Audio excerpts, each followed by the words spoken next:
Okay, good morning, everybody, and welcome to a question of property. How are we all today? Wonderful. Very well, thank you. Very well. Good. And isolated. we have isolated. We're going to go from left to right. So we've got Paul there, Paul Mahoney, head of Nova Financial Group. Stefano Lucatello, who is a senior partner at Cobalt Law, international property lawyers. Morning. And we've got John Howard as well, property expert with more than 40 years experience and author of 3 books now, including the latest one, Buying and Selling at Auction. So good morning, everybody. Good morning. Good morning. Questions Morning. to get on with today, obviously due to COVID-19 being obviously at the forefront of everybody's mind. So we will go with our question to Paul first, which I'm sure is relevant to everybody as well. Has revenue slowed for your business due to COVID-19? That one's for Paul. Yeah, so well, I think revenue has slowed for all businesses aside from online businesses at the moment. I saw Wayfair jump by 40% yesterday, which is pretty crazy. Everyone fitting out their homes. But yeah, look, I think businesses like ours, services businesses that people have obviously got more important things on their mind at the moment. Everything's kind of gone on pause a little bit. In saying that, though, we still do have people buying properties at the moment. A lot of what we do is new build and off plan type properties, so it's still very conceivable to be transacting on those types of properties. Obviously, more difficult second-hand ones. But it is still happening. People are still buying in the right circumstances. But yeah, I think things have slowed down undoubtedly. And I suppose the length of which that carries on is yet to be determined. Absolutely. How have you found it, guys? John and Stefano, has it slowed down for your businesses? Well, sorry, John. you go first, Stefano. It's certainly slowed down for us lawyers because not only are people not buying English property, but they're certainly not buying foreign property. They're certainly not thinking about foreign property as a first thing. I mean, people are thinking about surviving from hand to mouth and surviving, the COVID virus. They're not really putting any effort into anything else, really. And I think any business, except for an online business where food is supplied or anything like that, I think is suffering. Yeah. And John? Well, I have to say, I've never, ever felt sorry for a solicitor, and I still don't. They're not really helping themselves in this market. I mean, we've got a number of sales on the go at the moment, and the negativity these solicitors are portraying to their clients is absolutely pathetic. I'm not talking about Stefano, of course, because he's a very positive guy, but the average solicitor, my goodness, they're too scared to cross the road. It's ridiculous. And we're trying to push sales through still. With delayed completions and things like that. And some solicitors are fine. My solicitor's great, but I've worked with him for 30 years, he should be.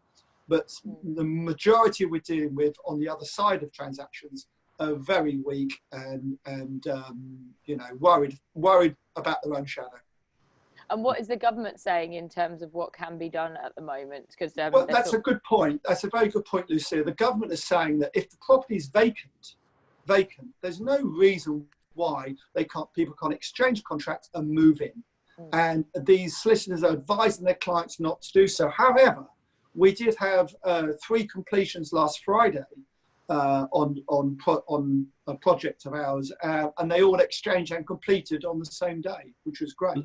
Lucia, I have to say to you, in defence of the solicitors, that the Law Society and the Solicitors Regulation Authority has given us clear guidance, 2 sets of guidance in the last 3 weeks, as to how we are to behave as solicitors, what we're supposed to do, and what we're not supposed to do, what we have to try and avoid. So if people haven't exchanged contracts at the moment, the Law Society is telling us that we should be pushing it back. Total utter madness. But John, that's all we can do. We are regulated by the SRA and the Law Society. I don't care how regulated you are. That's crackers, and solicitors need to bloody, realise there's other people in this that need exchanges and need completion. People want to move home. Yeah, if it's empty, there's no reason why you can't. Well, no, that's not a problem. the law society says that where the property is empty, where there isn't a chain, where the people don't need to be in contact with each other, then completion can go ahead. Exactly. But in many cases, it can't be done. Some other people in the law society who are reading that obviously are reading it differently to you, Stefano, which is crazy. Very I think negative. we've all got to adopt a common sense attitude, and appropriate actions need to be taken, because if we are in contact with each other, or the risk of contacting each other, you can't do it. But if the house is empty, or the completion is due because the chap's maybe renting it and he's going to buy the rental property and he's in there, then no problem. But if there is risk of contact, then Lucia, we have to be careful. We can't do anything else but be regulated. Absolutely. Well, that's it. I think a lot of the time it's also how it's communicated, that sometimes in some cases telling clients to delay completions is a good idea. For example, at the moment, it's almost impossible to progress a mortgage.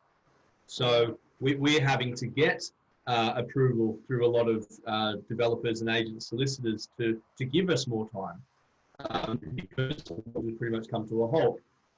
Where in other cases, it's a very legally jargoned letter that's sent to the client. They have absolutely no idea what it means, and it scares them. And I don't think that's useful whatsoever. No, there's no point in sending a letter to a client, and if he doesn't understand it, it's all right us understanding it, but we have to translate things into good English so that the client knows exactly what he or she can do. All I'm saying is some of them could be a lot more positive than they are and help out poor old developers, people like me, people who are trying to get people moving into their new homes. I think the thing is, in general, there's a lot of fear and sort of scaremongering around the whole subject of COVID-19. Yeah. So perhaps if, a little bit more of a positive spin on things would certainly help the general. John, you mentioned that you've never felt sorry for a solicitor, but I'm quite sure that many people are very, very seldom felt sorry for developers either. I resisted the temptation, Paul. I resisted the temptation to say that. Okay, right. We're going to move on, but I think that did raise a really good question about mortgages as well, and how people might have had one secured prior to all of this COVID-19 business kicking off, and then but they're going to come to 3, 6, who knows how many months down the line, and potentially not be able to do that. Is that something that is a concern for any of you guys? Well, I've had a few clients ring me already and email me already who have got properties in Spain, France and Italy. Some are resident over there, some are not resident because they use the houses as holiday homes. And they've asked me the question, what will happen if I can't pay the mortgage? And at the end of the day, what will happen is that the banks will have an amount of leniency. In Spain, for example, if you're a resident, not a holiday owner, as a leisure place, but as an actual resident, they're giving 3 months of a vacation on your mortgages. That's only if you are resident in Spain. In Italy and France, nothing has happened like that yet. But the outcome will be that if you fail to pay your mortgage, the bank will foreclose on you either directly or by selling the loan on to somebody else. I had one instance this week of a Spanish bank having sold the loan to a loan shark, a company, a company which is now threatening to take possession of the property and to charge something in the region of 46% interest. And so the client is now worried as to what he or she can do. The idea is that you should contact them. It doesn't matter whether it's an English bank or a foreign bank. I think the guys will agree that the clients should contact the bank at the first instance. They should make the bank aware of the fact that they can't repay that month's payments, enter into some form of repayment scheme. The bank will maybe give them a 3-month deferral, but the interest will continue ticking in that period. That's important to note. And then come back in 3 months' time. But keep talking to your lender, whether it's a first lender or a second lender. Keep talking to them, whether it's English or foreign. Because if you don't, if you put one guy said, what happens if I don't do anything? I said, well, if you bury your hand in the sand, head in the sand, then they will come after you. They will sell the loan on, or they will come after you with some form of debt recovery. The worst thing anyone can do is bury their head in the sand. It's madness. Yeah. Whether that be with lenders, developers, agents, communication is key. On the completions and mortgage side of things, the mortgage market at the moment in the UK is pretty much been put on pause. The main. Sorry, Paul, could you just repeat that? It just glitched a little bit. The mortgage market in the UK has pretty much been put on pause at the moment. the logic we've been given, we've obviously got an in-house brokerage and we advise on property as well. So we're on both sides, the mortgages and the kind of completion side. Lenders are being overrun with mortgage holiday inquiries. I'm not sure if anyone's tried to call their bank over the past couple of weeks, but time is significant. And of course, they're under-resourced as well. Everybody's working from home and these people aren't used to working from home and that sort of thing. So that's the main reason we're being given. Also, they're risk averse. So lots of pretty much the only mortgages that are being able to progress at the moment are very low loan to value mortgages. Where I think that's, sorry, Paul, I think that's just glitched again. Just repeat the last sorry. sentence. Pretty well the only mortgages that are being able to progress at the moment are very low loan to value mortgages. And that's because the lender isn't concerned about having to do a valuation. They're quite confident in paper valuations on low loan to values. For example, we have one going through at the moment at a 50% loan to value. Yeah. So, they can pretty accurately estimate, 400 grand property, they can lend 200 grand on that. They're not too concerned about that. But, 75% loan to value, which is usually what our clients go for buy to let, has all been put on pause. Right.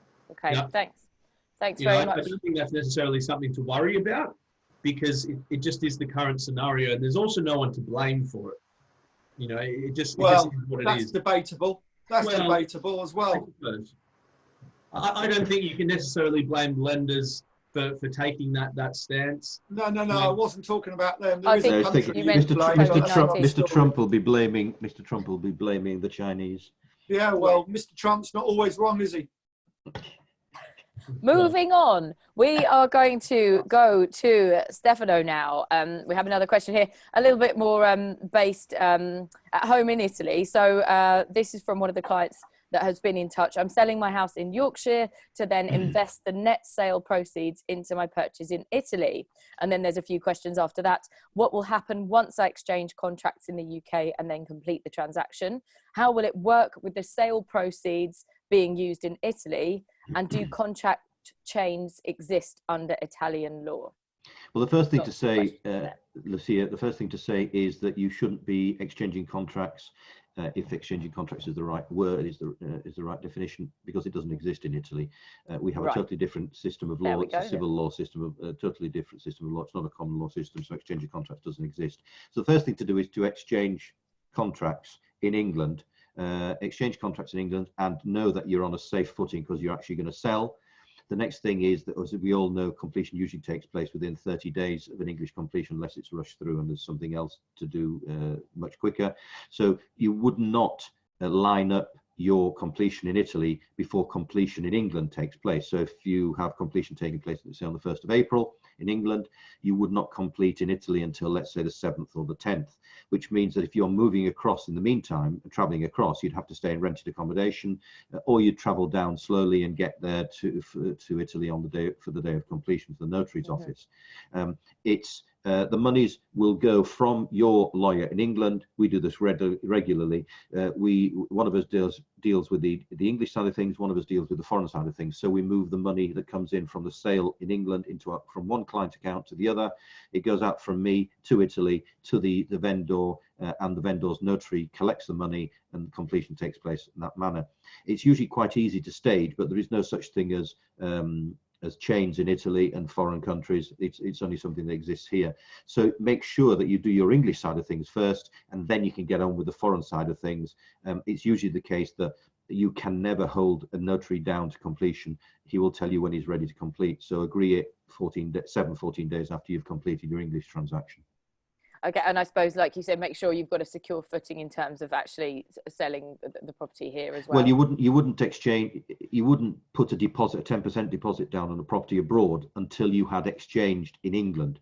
Yeah, and even then, under present circumstances, if it's happening now, there could be a risk of it not happening. I've got a couple of clients who have delayed completions in France and in Spain, and they're saying force majeure and all sorts of other bits and pieces, and then we go into other realms of deciding whether it's valid or not. But be careful. I would say now that if you can, I would complete that means fully complete the sale of your English property. Know that you've got the money in the solicitor's client account, all of it, and then I would move forward to buy your property abroad. And I'm assuming there'll be some great bargains going forward as well. I mean, if cash is king, isn't it, Stefano? If you're going out there with cash, presumably, you're going to get a serious deal. Yeah, absolutely. If you've got cash now, you can buy anywhere. And there will be, I reckon, in a month or two, there will be some great bargains to be had abroad, even more so than there are currently, because people will be in severe difficulty with paying the mortgages or wanting to get back to the United Kingdom. Yeah, absolutely. Great. Thank you very much, Stefano. We'll move on to John now. This is a question for you. Yes. This person's written in and said they have a small commercial shop let out to a local hairdresser. They're saying that they can't afford the rent now. What would your advice be? Should I evict them? I imagine this is a very common situation going on at the moment. Very charming landlord we've got there. Yeah, sounds charming. Nice. Very kindly. Okay, well, the good news for the landlord is that it's a hairdresser's, and the reason I say that is because as soon as the lockdown is over, the hairdressers are going to be the most busiest people in the world, in my view. So actually, I think in this circumstances, not always the same, certainly, but in this circumstances, I would personally support the hairdresser, not evict them, support them and explain to them you need double the rent in the next quarter, because they'll be back and they'll be earning money, they'll be working very late. So I wouldn't be giving them the rent-free period. I would just defer it and ask them to pay it perhaps over the next 3 quarters so they can catch up.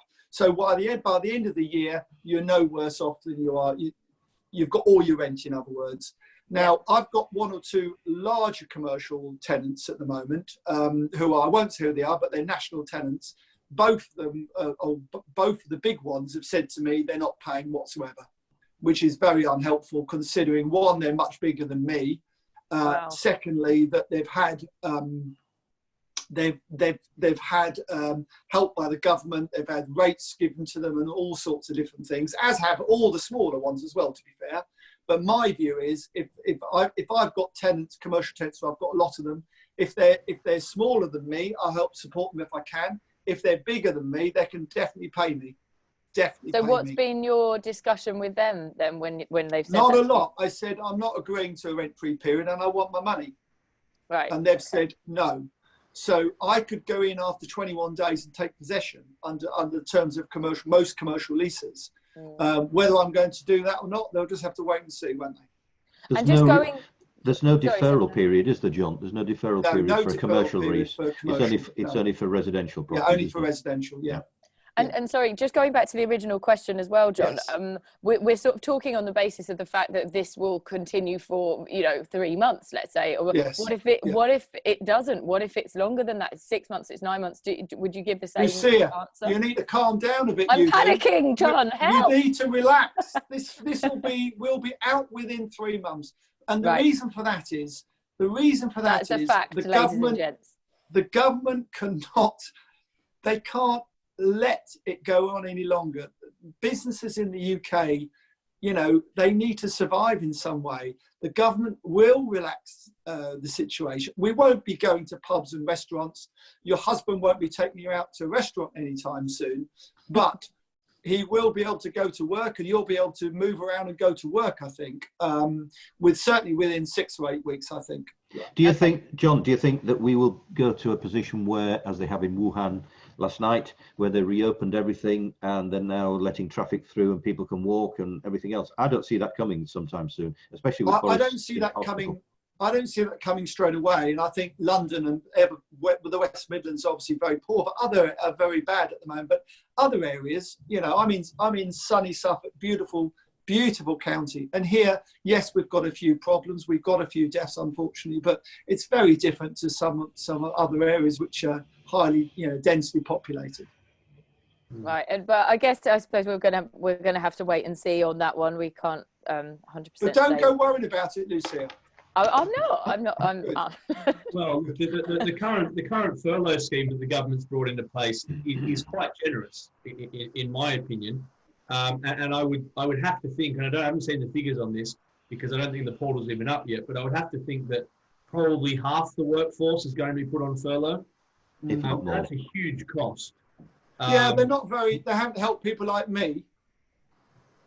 Well, they You don't need help, John.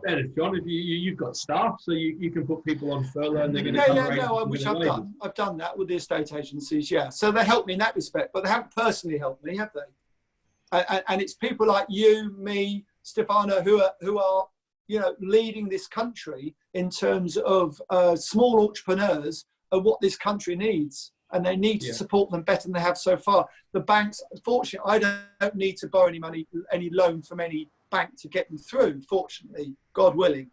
But if I was, I know from friends who have tried to get these loans, it isn't easy. They want 3 years accounts. You can't borrow more than 25% of your turnover. These banks aren't making it easy. And bear in mind, these banks are the same banks that we bailed out in 2008.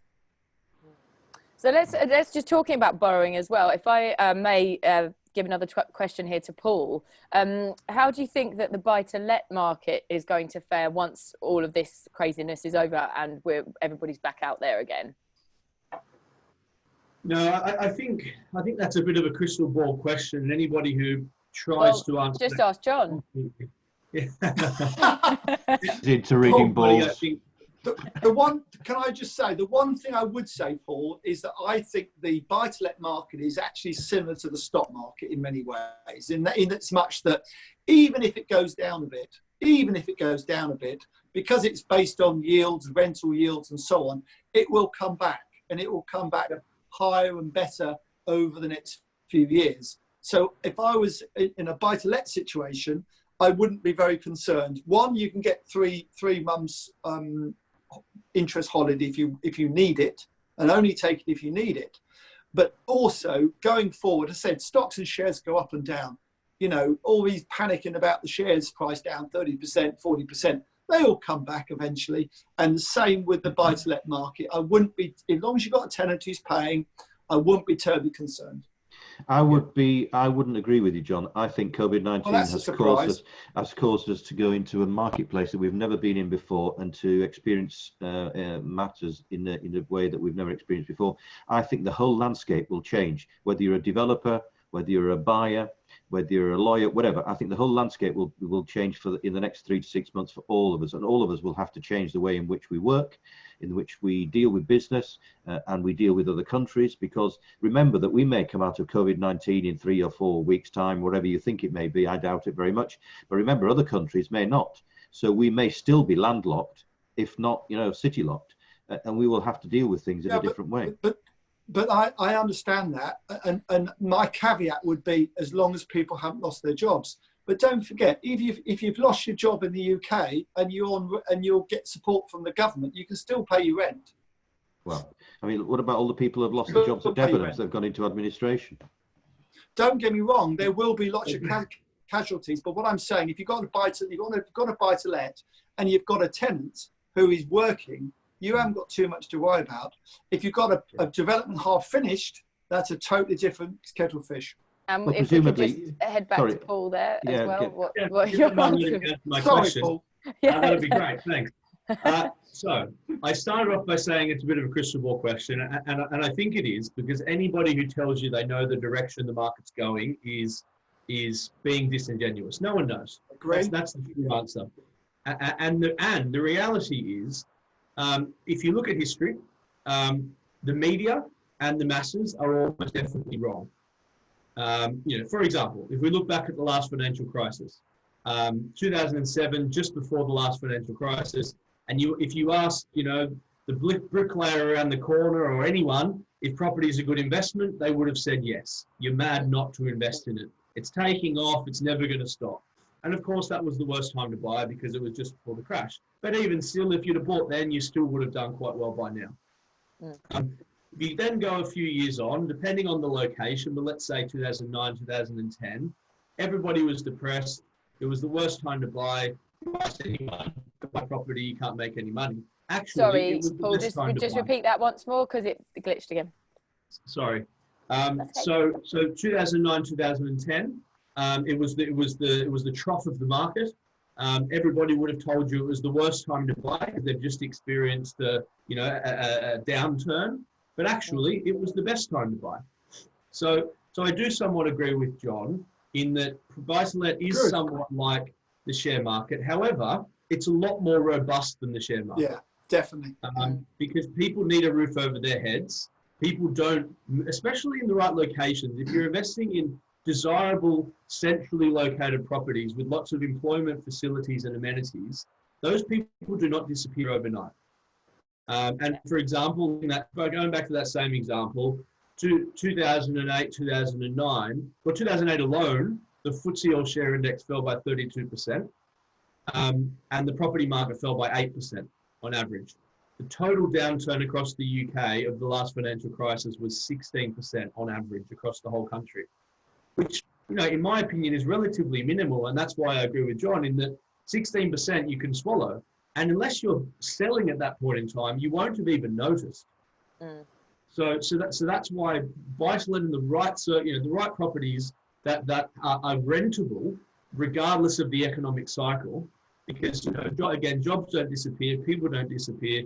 If there's an abundance of employment and facilities in a particular location, your property will still rent. Yeah. And therefore, you can't go too far wrong. Even if you buy at the worst possible time, you should still do well over the mid to long term. As long as you can kind of hang on to it for X amount of time. That's great. Thanks so much. Sorry, say that again. So rentability is key. Making sure it's very attractive to the rental market, because the rental market is very different to the capital growth side of the coin. And I suppose keeping a level head and not kind of panicking is always yes, helpful as well in these situations. That brings us to the end of this first show. Thank you very much, guys. Stefano, John and Paul for all of your input here today. Pleasure. If you've got any questions, you can email us, ask@aquestionofproperty.co.uk. That's ask@aquestionofproperty.co.uk. And we'll see you again next time. Thank you. Thank you. That was good. Really good. Great Really stuff. good. I'll stop recording. And we can stop recording, yeah? Stop recording. Do you want to stop recording? Yes.